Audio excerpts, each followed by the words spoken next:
This series tells the story of one of the most fascinating movements in modern history, Zionism. The word Zion is an ancient name for Jerusalem, and over time, it came to symbolize the entire land of Israel. At its core, Zionism means the Jewish people living once again as a sovereign nation in their ancestral homeland. To understand Zionism, we must look back 3,000 years, to the origins of the Jewish people in their ancient homeland, the land of Israel. And that is where our first episode begins. This land is where the Jewish nation emerged, where it rose to greatness as a kingdom, and where it built its holy temple.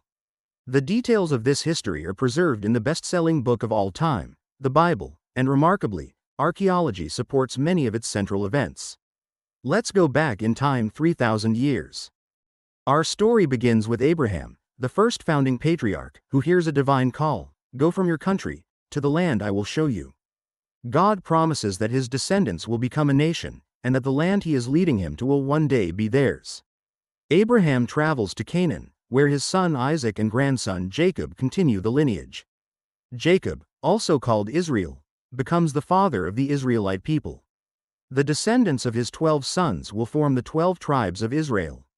The family lives in Canaan, later known as the Land of Israel, as a semi-nomadic clan. Eventually, they migrate to Egypt, where the Israelites grow numerous but fall into slavery.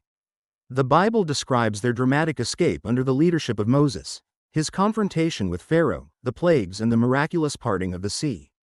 It becomes the defining narrative of liberation in Jewish memory and is celebrated in the holiday of Passover.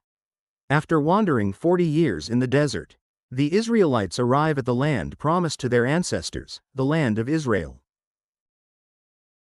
In the beginning, the Israelites lived in the land as a confederation of 12 tribes. Each tribe held its own territory, and in moments of danger a leader would rise to unite them until the crisis passed.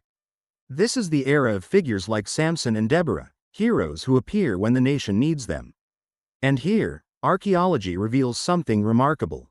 Around 1200 BCE, in the central highlands of Canaan, today's Samaria and northern Judea, more than 200 new villages appear almost overnight. These settlements share a distinctive 4-room house design found nowhere else in the region. And unlike neighboring populations, these communities show an almost complete absence of pig bones, a detail that aligns strikingly with the dietary laws described in the Bible. Taken together, these discoveries point to the rise of a new population in the highlands, one whose way of life and customs match what we know about the early Israelites. Many scholars identify these settlements as the earliest archaeological footprint of the Israelites, a new cultural group taking shape in the land. Another key archaeological discovery is the Merneptah stele, found in Egypt and dated to 1208 BCE. This large granite slab records a victory hymn of Pharaoh Merneptah. In one line, he boasts, "Israel is laid waste, its seed is no more." That single phrase makes the stele the earliest known archaeological reference to Israel, proof that a people called Israel already existed in the land by the late 13th century BCE. Together with the highland settlements, these findings reveal the presence of the early Israelites living in the land of Israel and forming the foundations of a nation. After some time, the tribes united under a single king for the first time, Saul. But it was the next king, David, who became the central figure in Israel's history. David captured Jerusalem and made it the capital, a status it holds in Jewish identity to this day. For years, scholars debated whether David was a legendary figure or a historical one. That changed with the discovery of the Teldon stele, a 9th century BCE Aramaic inscription that refers to the House of David.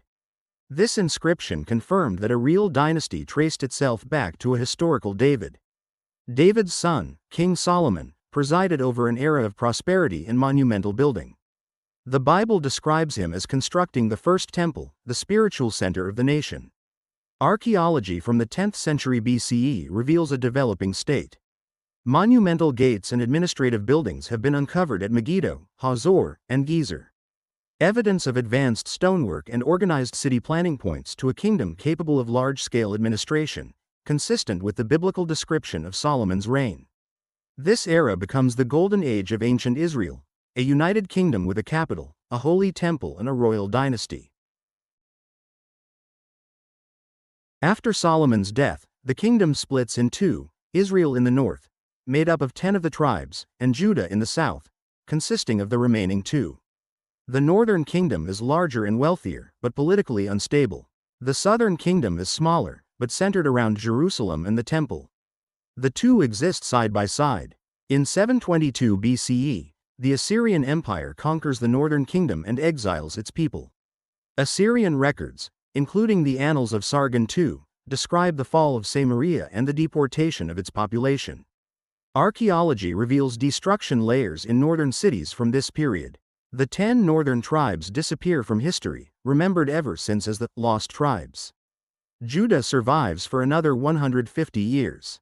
But in 586 BCE, the Babylonian Empire under King Nebuchadnezzar destroys Jerusalem and the First Temple and exiles its people. A powerful archaeological confirmation of this event is the Babylonian ration tablets, which list the exiled king of Judah, Jehoiakim, receiving food in Babylon. This moment marks the first time the Jewish nation is no longer in its land and no longer has a temple at the center of its faith. The people turn to prayer, scripture, and community. Yet their longing to return to their holy land never fades. When the Persian Empire conquered Babylon, King Cyrus the Great issued a decree allowing exiled peoples to return to their homelands. The Judeans who had been exiled returned to their land and rebuilt the temple, beginning what became known as the Second Temple period around 516 BCE. The Second Temple era spanned 6 centuries and saw shifting degrees of autonomy. Under Persian rule, the province of Yehud was governed by imperial officials, yet Jewish life was spiritually revived around the restored temple. When Alexander the Great conquered the region, Greek influence spread across the land. The Jews lived under foreign kings, but tensions grew as Greek customs clashed with Jewish tradition, reaching a breaking point when the Seleucid king Antiochus IV desecrated the temple. This act sparked the Maccabean revolt in the 2nd century BCE, led by the Hasmonean family. Their victory restored worship in the temple and brought about a century of Jewish independence, commemorated today in the holiday of Hanukkah. Eventually, Roman power replaced Greek rule. The Romans appointed Herod as king, ruling on their behalf. Herod reshaped the land with monumental construction, including expanding the Temple Mount and transforming the Second Temple into its most magnificent form. The Western Wall is a surviving remnant of the massive retaining walls he built around the temple platform. Archaeological discoveries from this era reveal the daily life of Jerusalem's inhabitants: luxury homes decorated with frescoes, ritual baths, pottery, coins, and official seals. Together, they paint a vivid portrait of a thriving, sacred city that stood at the spiritual and cultural heart of Judaism. From 66 to 70 CE, a Jewish uprising against Roman rule, known as the Great Revolt, erupted. It ended in catastrophe. The Roman Empire crushed the rebellion, destroyed Jerusalem, and burned the temple to the ground. Most of the Jewish population was exiled from the land of Israel. Archaeology preserves this moment with chilling clarity. Massive stones toppled from the Temple Mount, burned layers across Jerusalem, and the Arch of Titus in Rome, depicting Roman soldiers carrying the temple's sacred menorah away.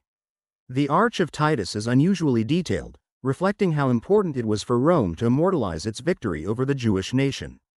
Its carvings testify to the intensity of the revolt and the symbolic weight of the temple. They stand as a reminder of a people who fought with extraordinary resolve to defend their identity and autonomy. The destruction ended the ancient Jewish kingdom and began a new chapter in Jewish history, one lived largely outside the land of Israel. This history is essential to understanding how deep and enduring the Jewish connection to the land of Israel is, a connection that would later form the foundations of modern Zionism. Now, with the temple in ruins and the nation scattered, a new chapter in Jewish history begins, one unfolding far from their homeland, yet never losing sight of it. The story of the Jewish people was no longer confined to a single place, it would continue across continents, carried by faith, memory, and an unbroken bond to the land they had lost. In the next episode, we follow the Jewish people as they rebuild their lives far from their homeland, scattered across distant lands yet never forgetting Israel, and explore how the land of Israel remained alive in their culture and tradition.